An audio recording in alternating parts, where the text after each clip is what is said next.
Praise God. Magandang umaga po sa inyo. Let's declare Luke 4:18 to 19. Ano yan? The Spirit of the Lord is upon me because He has anointed me to preach the gospel to the poor.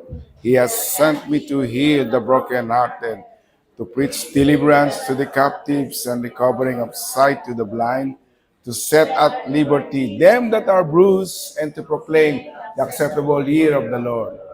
Our God is Jesus. He is the anointed one. Are you ready for JA1 Culture? I am a blessing. I am anointed. I am a deliverer. I am a father. I don't destroy, I will. I not season. I appreciate everyone and everything. I am participating. I am part. And I'm not extreme. Amen. Yan po yung culture natin. Lagi po natin bibigasin yan so that it will manifest in our life. Amen. So, magandang umaga po sa inyo lahat. Sit back and relax, listening the Word of God. Amen. Masyadong malamig ngayon. Amen. At talaga pong ang Diyos po ay napakabuti. At lagi natin pinagpipray na maging maayos ang bansang Pilipinas. Dumating man ang bagyo, hindi po tayo masyadong naapektuhan. Amen? Bumahamam pero hindi nagtatagal dahil yun ang gusto ng Lord. At yun ang panalangin natin na huwag masyadong tumama. Or even though na may mga talagang sapul ang bagyo. But they will stand, tayo po itatayo at para magpasalamat kung ano man ang dumarating sa buhay natin. At salamat sa Lord. We're still alive, malakas, at kanyang iniingatan. Amen. Okay, para maging salita ng Diyos ay ganito yan. Romans 10:17, di ba?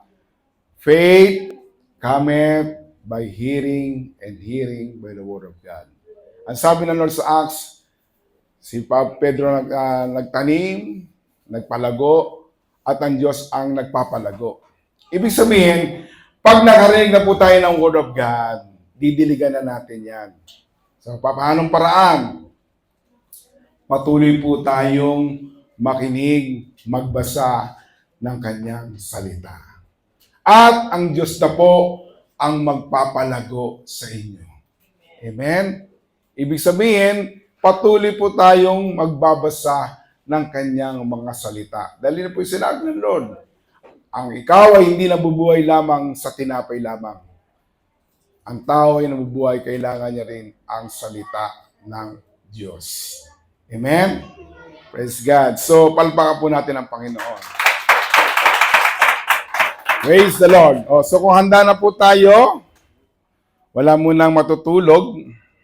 Mamaya na po matulog. Medyo napuyat tayo, di ba? Marami tayong ginawa. Mamaya po masarap matulog pagkatapos po ng church. Madaling-madali lang po tayo.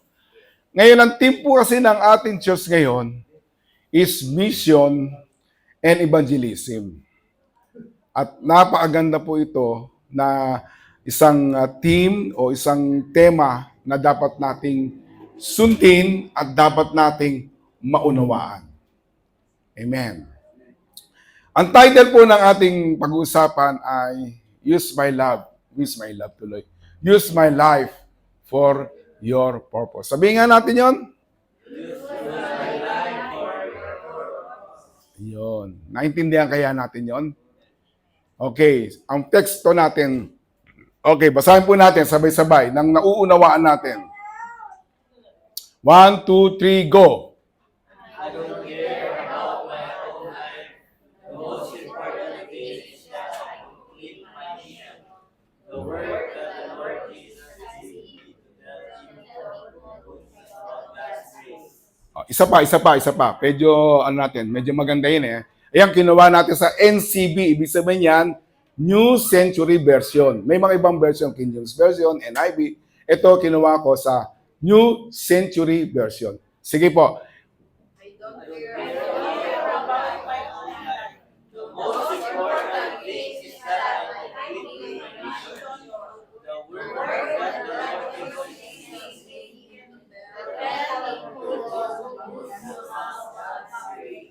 Naunawa ba yon? Amen. Naunawa natin. Ang dali. Simple words lang yon.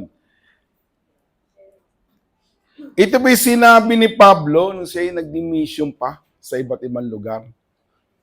At sabi niya, alam ko, bawat pupunta ko ron, ikukulong ako.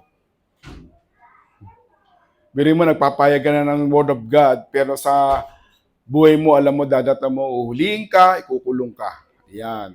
Kaya sabi niya, I don't care about my own life. Sa Tagalog, hindi na malaga sa akin kung ano man ang mangyayari sa akin. Ano man ang mangyayari sa akin, matapos ko lamang. Ayan. Matapos ko lamang ang gawain na ibinigay sa akin ng Panginoong Hesus. Ibig sabihin, meron palang ibinigay kay Pablo, ay yun po yung pagmimisyon niya, maipadala, maihayag, ano sabi niya yun? Maipangaral ang mabuting balita, ang magandang balita tungkol sa biyaya ng Diyos. Alam niyo, pag sinabi pong mission, kaya ang title natin, Use Me for Your Purpose. May purpose po tayo kung bakit po tayo nakilala sa Lord. May purpose po kung bakit mo naunawaan ang salita ng Diyos. May purpose po kung bakit ka pinagpapala ng Lord. May purpose po kung bakit ka pinapagaling ng Panginoon. Amen? Ito po yung ibig sabihin, yung design, yung good idea, yung mission mo, yung dreams mo, yung purpose mo, yung target mo sa buhay mo, ay kayang-kaya mong magawa sa tulong ng Panginoon. Life purpose or calling are deeply felt personally goal or duty. Like for example, sa mga ama ng tahanan. Ang purpose mo, of course, mabigyan mo ng magandang kinabukasan ang buong pamilya mo. Tama? Tama po ba? Siyempre, sa nanay mo, may purpose ka rin. Hindi lang basta ikaw magluluto lang, mag-aayos ang bahay mo. May purpose ka. Alagaan, ayusin, na maging maganda ang pag-ikot at paggalaw ng iyong pamilya sa loob ng iyong tahanan. So, layunin o tawag sa buhay, isang personal na mithiin, tungkuling lubos na pinahalagan at nadarama. Ramdam nyo kung ano yung talaga ang mission sa buhay nyo, especially ang mission natin sa Diyos. Amen? Mahirap po mabuhay kung alam mo lang kumain, matulog, magtrabaho, hindi mo alam talaga yung purpose mo. Ngayon, nalalaman po natin sa araw na ito kung ano talaga ang purpose ng Panginoon sa atin. Like for Isaiah. Kilala natin sa Isaiah chapter 6 verse 8. Sabi rin, pagkatapos narinig ko ang tinig ng Panginoon na nagsasabi. So also I heard the voice of the Lord saying, Whom shall I send? Sino ang aking papadala? Sabi yun, sino ang aking susuguin? Sino ang lalakad para sa amin? Aba, sumagot po sa Isaiah, narito ako ang iyong isugo. Narito ako ang iyong isugo. Sa bawat kilos ng Diyos ay nagsisimula sa pusong kusang loob. Hindi ka ipipilitin. Hindi ka itutulak. Ikaw na lang. Mas bagay sa iyo yun eh. Hindi. Ang paglilingkod sa Lord ay yung may willing heart. Sabi nyo nga, willing heart. Willing heart. Yan. Gustong-gusto mo. Hindi yung pipilitin ka. Para bang, alam mo na nga dapat magising ng maaga. Di ba? Sabi nga ng Lord, like ko siya sabi rin, sa Exodus, sinabi ng Panginoon, 6 na araw, pwede kang magtrabaho. Gawin mo na yung gusto mo, mag-overtime ka. Sabi ng Lord, pero yung ikapito, yung para sa Diyos, ibigay mo naman para sa akin. So yung willing heart, ibig sabihin, hindi ka napipilitin pa. Kahit masarap, nagtrabaho ka na matagal, pa sa Sabado, Lunes, hanggang Sabado, pagdating ng Linggo, kinakailangan, ikaw naman ay babangon upang magpasalamat sa Lord. Iyan po ang pinaka-mission mo sa buhay mo, magbigay ng papuri sa Diyos. Hindi ka napipilitin. Asa si brother, ba't di nakatin? Ayun, yun, tama-tama. Ano si brother? Ano doon? Eh, kung si sister nasaan? Ayun, naglalaba. Praise God! Alam nyo, hindi ka napipilitin yung mission o yung willing heart mo. Yung bukas na paglilingkod sa Lord, kinakailangan hindi ka napipilitin. Alam mo na yung gagawin mo pag linggo, magbigay ka ng pasasalamat sa Panginoon dahil ikaw ay didiligan ng Diyos ng kanyang mga salita. Kasi kung hindi ka makakarinig ng salita ng Panginoon, ano nararamdaman nyo? Okay ba yun? Hindi okay yun. Kailangan nagbabasa, nakakarinig ka ng salita ng Panginoon upang diligan ka ng Panginoon ng kanyang salita at ikaw ay lumago.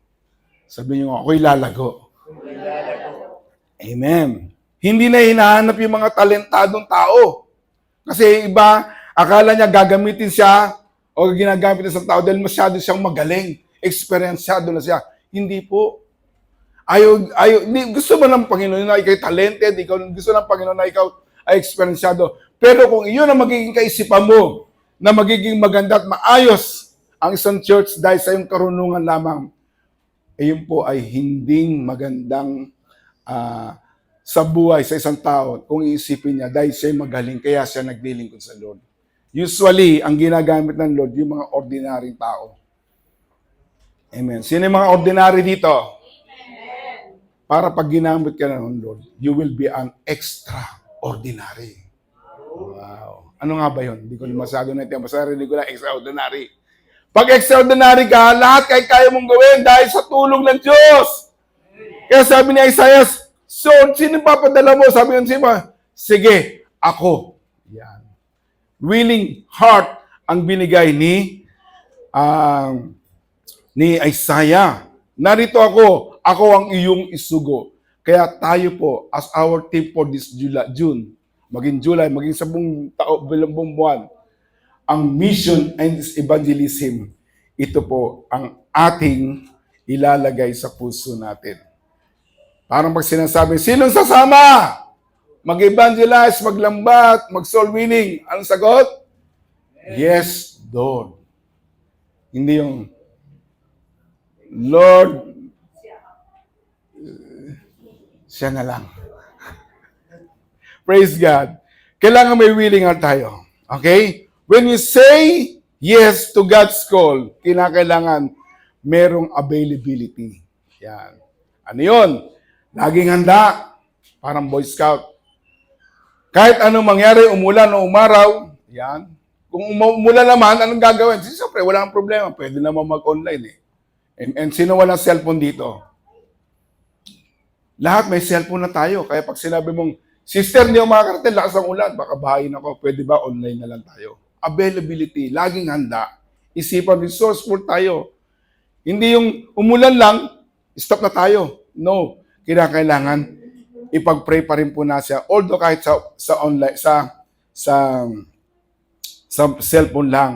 Kailangan when you say to God's call, you have an availability. Availability, laging handa.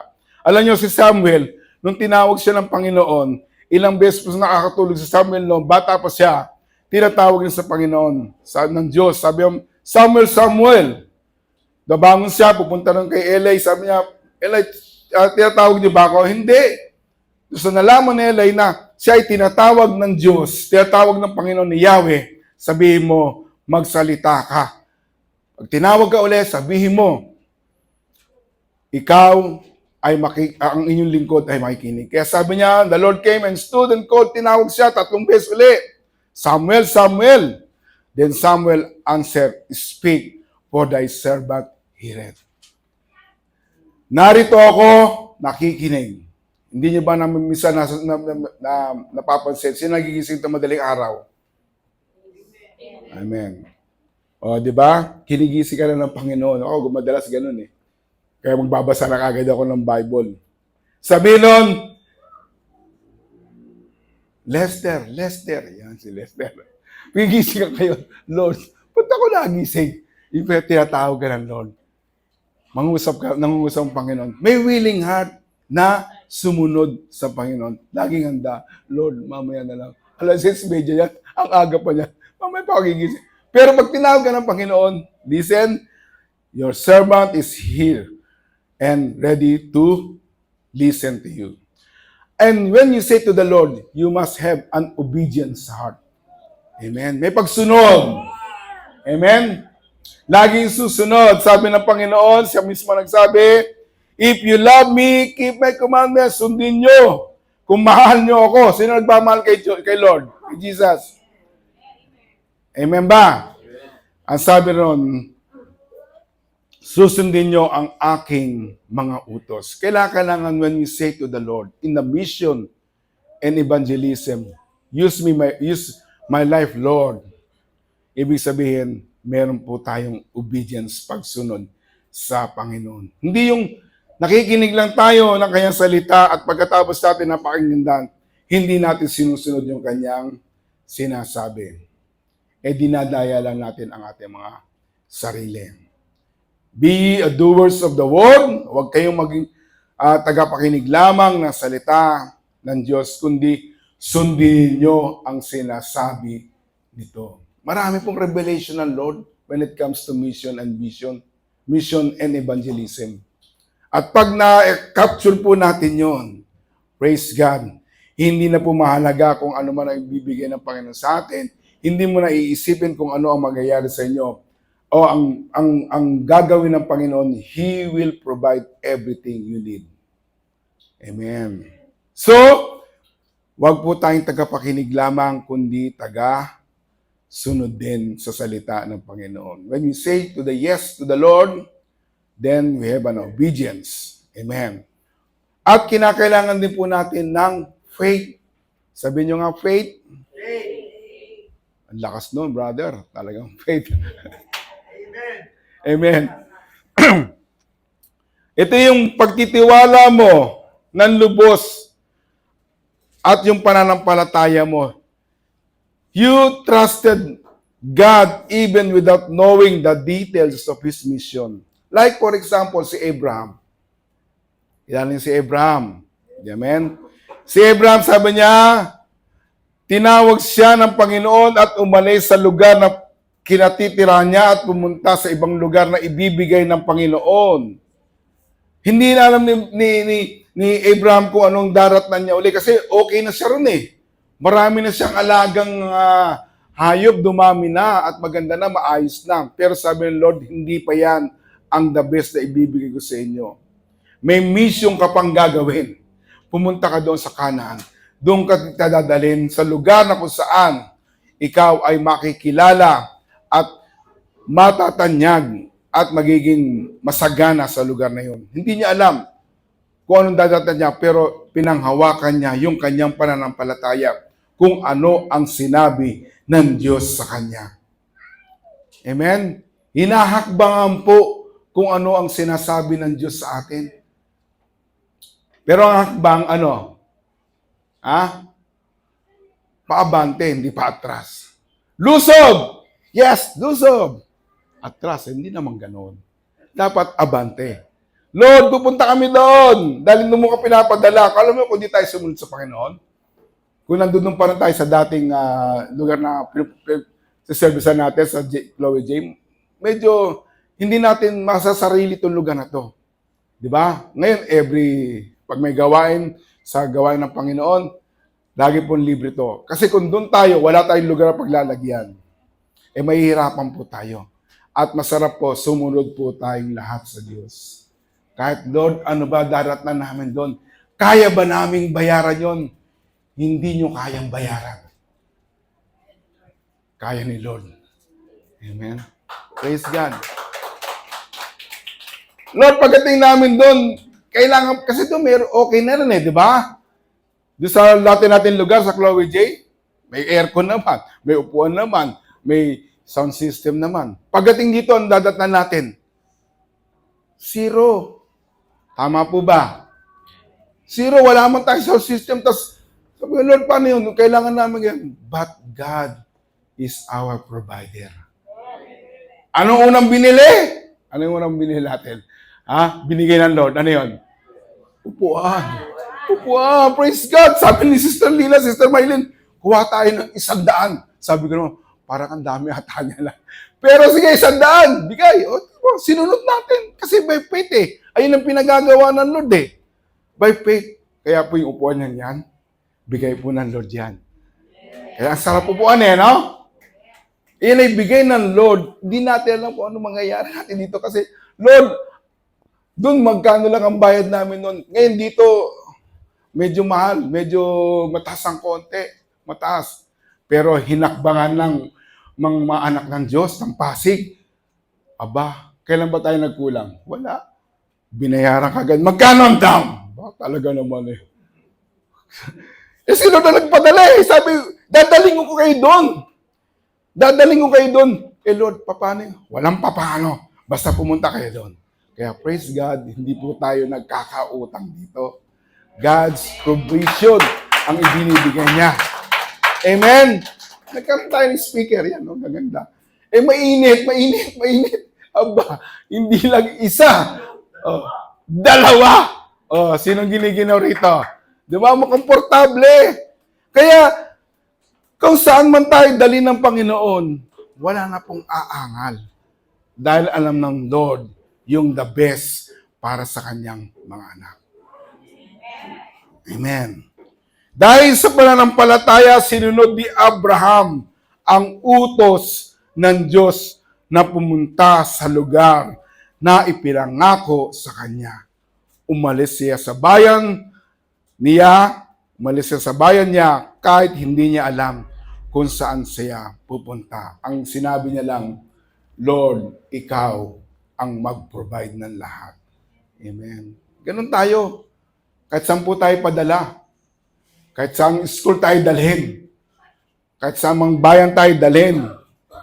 Sasabihin natin, God, ikaw po ang mag-provide ng lahat. If you will say to the Lord, kinakailangan meron din po tayong commitment. Amen? Pangako, pangako tayo, maging tapat tayo sa Lord. At sabi ron,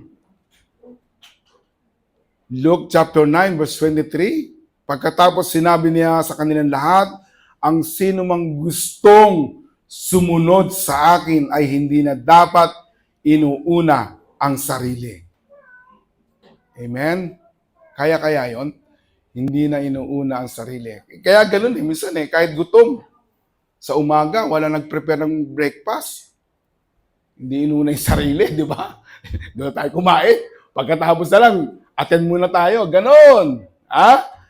At sabi ron, dapat handa siyang humarap kahit sa kamatayan alang-alang sa pagsunod sa akin araw-araw. Ibig sabihin, may sinabi rito, laging papasanin yung krus. Okay? Ibig sabihin, ano man mga pagsubok na dumating para sa Diyos, eh hindi tayo manghihina o hindi tayo manlulupaypay sapagkat tapat tayo sa mga pinangako nating commitment para sa Lord. Sometimes we are facing sufferings. Umaharap tayo sa mga pagsubok, sa mga sakit at karamdaman. But that is the final say. Kung ang doktor man nagsabi sa iyo, ikaw ay merong sakit na hindi na gagaling. Doktor ang nagsabi noon na hindi si Lord. That is not the final say na sasabihin sa inyo. Dapat ang tatanggapin nyo ang final say ng Lord that He is your Jehovah Rapha. Siya ang magpapagaling sa iyo. Wag po kayo mag-aalala, Lord, wala na kaming kakainin sa isang linggo. Yung naipon namin, naubos na. Iniisip namin, Lord, kung paano makapag-aral yung mga anak ko. Dahil huminto na yung aming pinagkukunan. Maaring masabi niyo sapagkat you are in a natural world. But God is a supernatural. Kayang-kayang gawin ng Lord ang mga lahat ng inyong pangailangan. Sino yung niwala doon? Uunahin nyo lang siya. Kaya yung blessing, yung wealth, galing sa Lord yan eh. At pag inuuna natin doon, may mga reward, yung mga taong may commitment, yung merong pagpapahalaga sa mission and evangelism ng Panginoon. Amen? Amen po ba?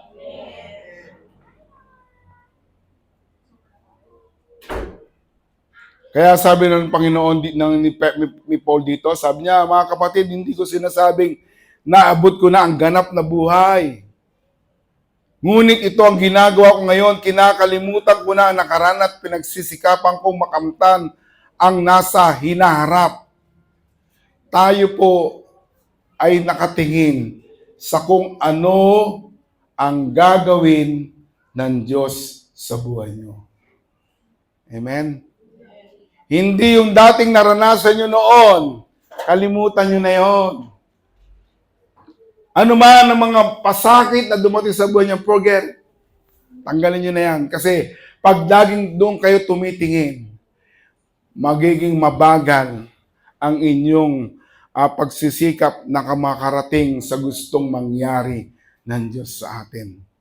Tulad ng isang manlalaro, nagpapatuloy ako hanggang makantam ko ang gantimpala na walang iba kundi ang pagtawag sa akin ng Diyos na mamuhay, makapamuhay sa langit sa pamagitan ni Kristo Jesus.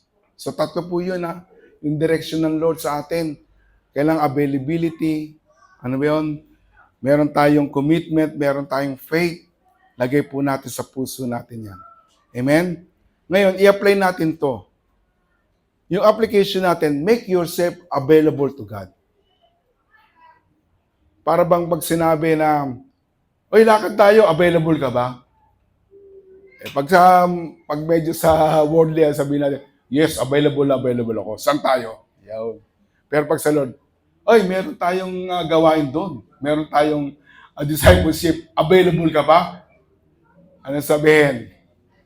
Ha? Hindi, overtime ako eh. Hindi, wala nang problema yon. Kung talagang overtime, di mag-overtime ka. Pero kung talagang may time ka naman, make yourself available. Okay? Ihanda mo ang iyong sarili para sa Diyos palagi. Laging ready.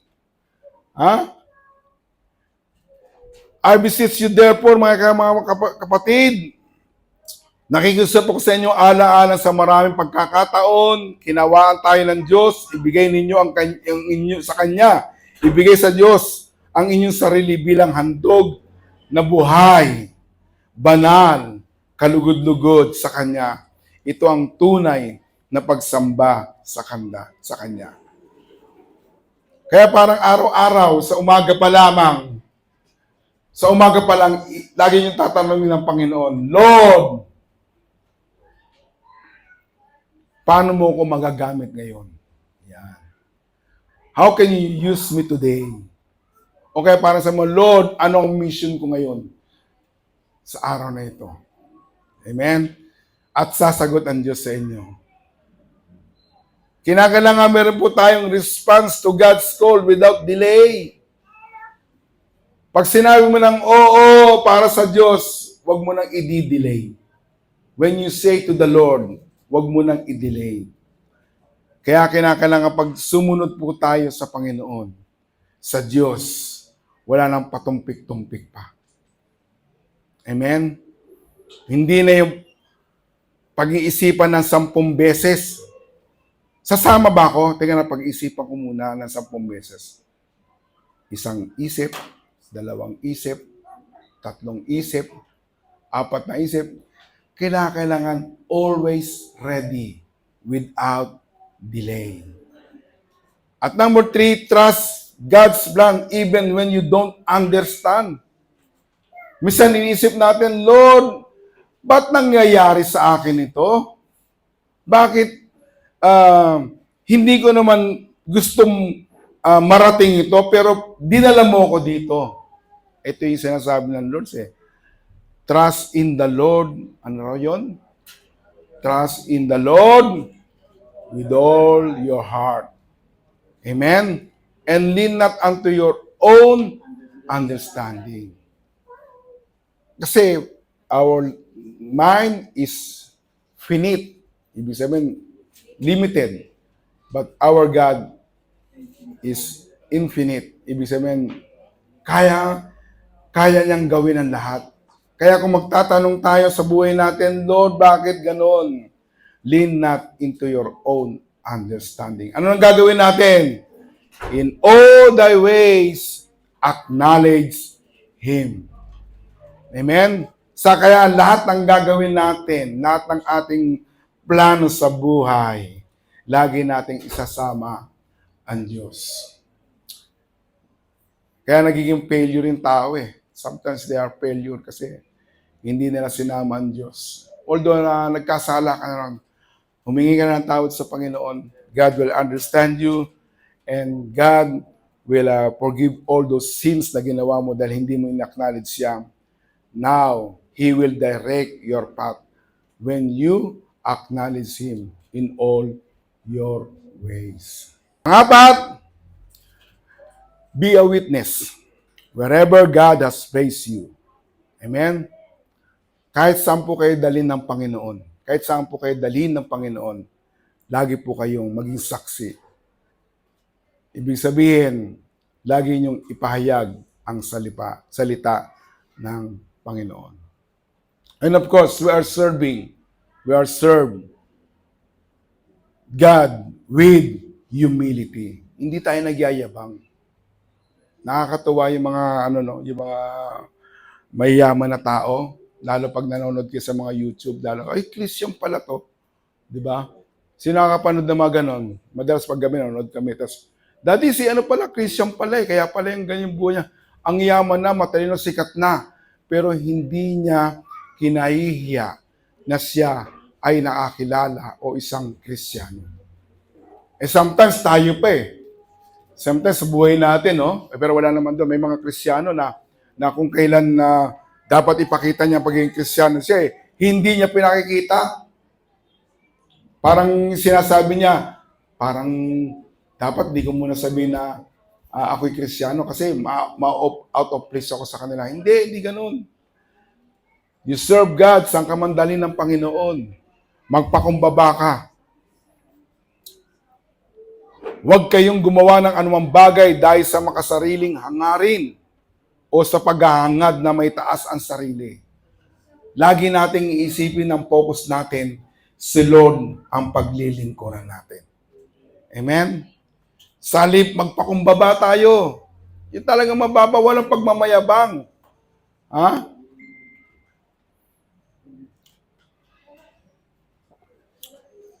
Magpakumbaba kayo sa isa't isa at ituring na mas mabuti ang iba kaysa sa inyo. Maganda nga po yung gano'n talaga. Kaya minsan nakakahiya no?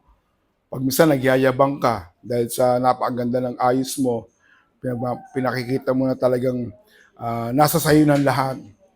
Pero yung iba pala, mas mahigit pa para sa'yo. Nakakahiya lang po yung gano'n.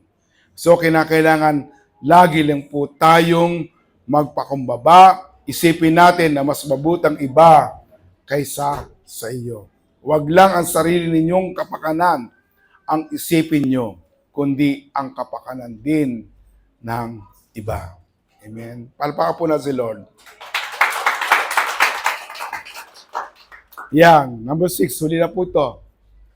Place God's mission above personal comfort. Kaya yun nga kung sino raw gusto sumunod sa Panginoon, kinakailangan ituring niya. If people wants to follow me, they must give up the things they want. Ako'y maglilingkod sa Lord para kitang-kita sa focus sa unahan na napaagaling ko. Ay wag ganon. Amen? Ang isipin natin yung mission na binigay ng Panginoon. Kasi kung gusto niyo po magpayaman dito po sa church, magnegosyo na lang po tayo. Tutulungan tayo ng Lord. Pero kung gagawin nating negosyo ang church, hindi po pwede yun. At kung gusto niyo maging sikat, wag na po kayo sa church. Anong gawin niyo? Hindi mag-artista na lang kayo para sikat kayo. Ha? Pero kung kayo'y gusto nyo mabigyan ng kaluguran ng Panginoon, kahit narito kayo, tumatayo ko, nagpapakanta kayo, naggigitara kayo, gumagawa kayo ng mga awitin, at ibinibigyan nyo ang glory kay Lord. That's it. Ayan ang pinakamagandang ginawa mong mission sa buhay mo. Hindi mo sinasabing, mas magaling ako sa Kanya. Mas magaling ako rito. yan po ay isang malaking pagkakamali. Be willing to sacrifice of time, talent, and resources for God's kingdom. Kung tayo po ay merong oras para sa Lord, ibigay na po natin. Amen? Sa Sunday, sandali lang naman po tayo, 2 oras lang, okay na. Amen? Yung time na ibinibigay nyo sa Lord ay napakahalaga yan. Kailangan yung talent nyo, ibigay nyo na, huwag na po kayo mahiya. Kung ang galing yung magbigay ng mga advices na, Pastor, ganito po gagawin natin. Yan. Amen? And your resources. Ibig sabihin, yung, kung ano meron ka ngayon, may pinagkakitaan ka, yan. Ibigay mo sa Lord yung para sa Kanya. Hindi naman niya hinihingi lahat eh. Amen? Lahat po tayo ay nagbibigay sa Panginoon. Pag inangat ka ng Panginoon, mas lalo mong higitan pa rin yung pagbibigay o offering para sa Kanya. Amen? Dati wala kang trabaho. Tapos, Lord, bigyan mo ng trabaho. Nung binigyan ng trabaho ng Panginoon, nalulung ka na masyado sa trabaho mo at hindi ka pa nakakapagbigay sa Panginoon, hindi po maganda yon. Ang isipin po natin, pagtiwalaan po natin, yung nagbibigay sa atin at yung ibinibigay sa atin ng Panginoon, isaoli naman natin para sa Kanya. Amen? Ganun bang puso nyo? Amen? Lord, marami pa akong gastusin eh. Unahin ko muna to. Sabi ng Lord, unahin mo na nga siya. Ang lahat ng bagay bibigay niya para sa iyo. So, ang conclusion po natin ngayon, sabi rito, hear His voice and response wholeheartedly. Kung napapakinggan nyo ang tawag ng Diyos sa atin, amen? Sino man tinatawag dito? Para ba yung mami ko noon, pag tinatawag, alam namin eh. Pag tinawag, shh! Kuya, tawag na tayo ni mami. Minsan ganun ang Lord. Ginigising tayo, nangungusap ang Lord sa atin. Pag napakinggan na po natin yon, respond wholeheartedly. Answer God's invitation with faith and obedience. Hear God, trust Him, follow His way. Amen? Amen po ba? At ang mission po talaga natin ay makapaglingkod, magbigay ng kapurihan para sa Panginoon. Dito na ako magtatapos. Alam natin yung kawayan. Ano yung kawayan? Yung bamboo. Hindi si singer, hindi si singer. Istorya lang, istorya. Di ba, alam naman natin yung bamboo, mataas yan. Tama? Yung mga hindi pa nakakita ng bamboo, ito na. Mataas yan, mahaba. Nakakita lang yung mahabang bamboo, mataas, di ba? Pag hinahangin yan, gaganon-ganon lang yan. Di ba? Tama? Tama po ba? Ngayon, yung bamboo ito, maganda yung kanyang tubo. Maraming mga, siyempre alam natin may mga, sa sanga-sanga niya, diba, may mga konting bulak-bulaklak dyan. Okay, nakikinig ba? Nakikinig? Di, ang taas-taas siya, sabi niya, ay, Lord, thank you, Lord. Ang ganda ng pagkakagawa mo sa akin dito, ah. Kasi katanginin siya, gaganon-ganon lang siya. Tapos, tingin-tingin sa paligid niya, may nakita siyang medyo kalayuan ng konti sa kanya. Isang lugar na tuyot yung lupa.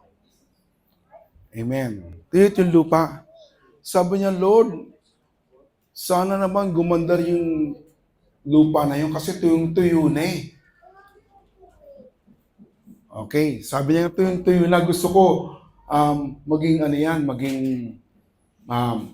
madiligan din para dito sa lugar ko maayos at merong tubig na dumadaloy. Gusto ko madaloyan din siya. So ang ginawa niya, sabi niya, Lord, gamitin mo ako. Talaga? Oo, sabi niya ganun. Sabi ng bamboo. Sige, sabi ng Lord. Ang una kong gagawin sa iyo, tatanggalin ko muna yung mga, ano yan? Sanga-sanga mo. Okay. Ginawa, tinanggal. Lord, ang sakit. Tsak, tinanggal. Ang sakit, Lord. Tsak. Hanggang maubos na yung ano niya. Hindi na maganda yung tsura niya. Dahil wala na siyang ano eh, di ba? Yung bamboo na talaga siya. Ganun. O yan, Lord, pwede na ako magamit doon. Sabi niya, hindi, meron pa. Ha? Lord, tinanggalan mo na nga ako ng ano, hindi mo pa rin ako pwedeng gamitin. Oo, meron pa. Ano? Ang ginawa sa kanya, sige, dapat putulin ka. Ha? Sabi ko, ba't mo puputulin? Ginawa ng Lord, sige. Pumayag siya kasi gusto niya magpagamit sa Lord eh.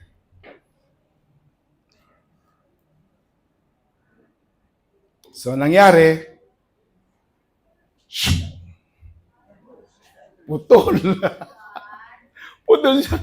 Sige, Lord, pinutol mo lang ako. Ang ganda-ganda ko dati. Ang ayos-ayos ang buhay ko. Pinutol mo uli. Pinutol mo na. O sige, pagputol. O Lord, sige, pwede na akong magamit doon sa lugar na yon. Ako ba dadali mo na ron? At hindi pa. Kulang pa. Ha? Pinutol mo na ako?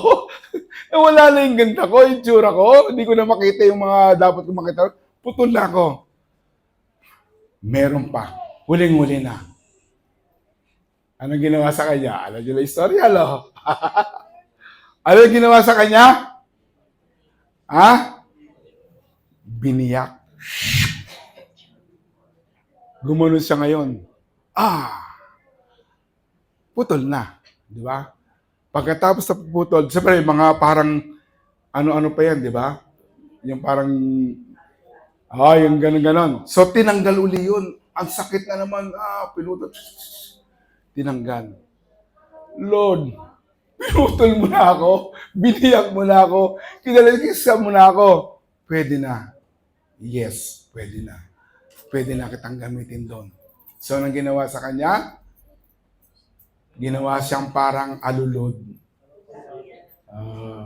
Dahil may tubig nga doon, pinalatigan hanggang inilagay siya doon sa lupang medyo tuyo na yon at pinadalo yung tubig. Yan. Amen. So, our mission is to share the love of Jesus. Maraming puputulin sa atin. Comfort natin o comfort zone natin o yung mga kasalanan natin kaya hindi tayo nakapaglingkod sa Lord dahil mga bagay tayong iniingatan pa at pinapahalaga natin kay sa Lord. Ang mission po natin is to share the love of God, proclaim His truth of salvation, and to set the captives free. Ang mission is the heart of God. As believer, we are also called to embrace God's mission. Sabi ng, go ye into the world, go ye into all nations, and baptize them in the name of the Father. Lo, I will be with you even to the end of age. Sasamahan po tayo ng Panginoon. Use my life for your purpose. Sayang po ang buhay natin, o hindi ko sasabihin na sayang, pero kulang po. Baka bandang huli, pag gusto mo na maglingkod sa Lord, matandang-matanda ka na, gagamitin ka pa rin ng Panginoon. Yes, hindi naman umaayaw ng Panginoon kung saan kanya pwedeng gamitin, kung ano man edad mo o ano man ang sitwasyon mo. Pero pag medyo matanda ka na, medyo mahina na ang inyong pagkilos. Pero kung bata-bata ka pa, malakas ka pa, amen, ikaw po ay gagapinin ng Diyos na buhay. Amen? Sino po gusto rito magpagamit sa Lord? Sige, taas natin ang kamay. Lord, sabi nyo, use me for your purpose. Amen. Tumayo po tayo lahat.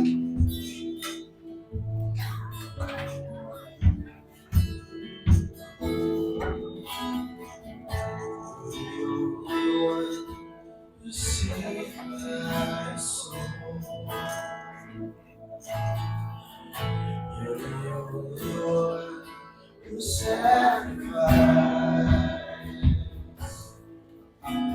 You shed your blood in Calvary to wash my sins away. Your love, mercy, grace, never ends. One more time, one more time.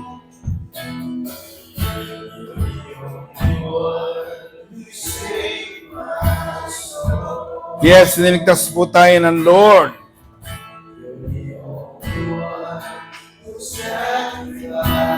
He is the one who sacrificed. You shed your blood in Calvary to wash my sins away. Heaven, grace never ends. I am here to deserve you more. I'm here to give my life a pleasing sacrifice. I am here to do your will. As long as I live.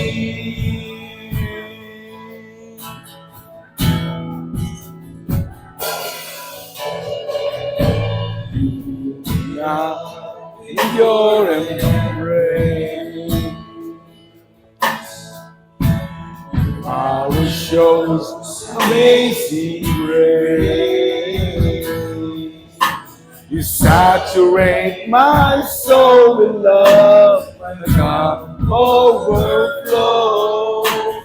To the Lord, there's no one else like you. I am here to serve you, Lord. I'm here to give my life as peace and sacrifice. I am here to do your will. As long as I live. One more time. I am here to serve you more. I'm here to give my life a pleasing sacrifice. I am here to do your will. Praise the Lord, as long as I reach. Use me. Use me. Oh, take my life and use it for your glory. Oh, what is within me will bless you, Lord. We glorify. We glorify. Oh, Lord, use me. Use me. Take my life and use it for your glory. All that is within me will bless you, Lord. We'll glorify you, Lord. I am here to serve you. Yes, we will serve the Lord. To give my life as pleasing sacrifice. I am here to do your will. For the last time, use me, Lord. I am here to serve you more. I'm here to give my life as a sacrifice. I am here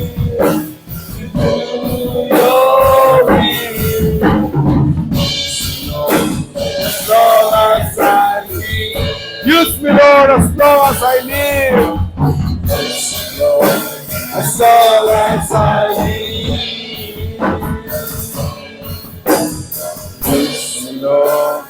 As long as I live. Panginoon, napakabuti mo sa amin. Marahil may mga anak mo rito na nagtatanong pa kung ako ba'y susunod sa Lord. Maraming tanong natin, Lord, kung ako susunod sa Lord, ibibigay mo ba, gagawin mo ba ang mga bagay na ito upang hindi ko na pag-isipan o ako'y magkaroon ng alalahanin? Yes, the Lord has a plan for you. His plan is to prosper you, plan to give you hope and future. Salamat, Panginoon, anuman ang mga problema ng iyong mga anak sa oras na ito, anuman ang kanilang daladalang kabigatan sa oras na ito, maaring imposible sa tao, pero sa iyo, Lord, posible. Lahat ay pwedeng mangyari. Pwedeng gawin mo ang lahat ng kasagutan sa aming mga katanungan, sa aming mga suliranin.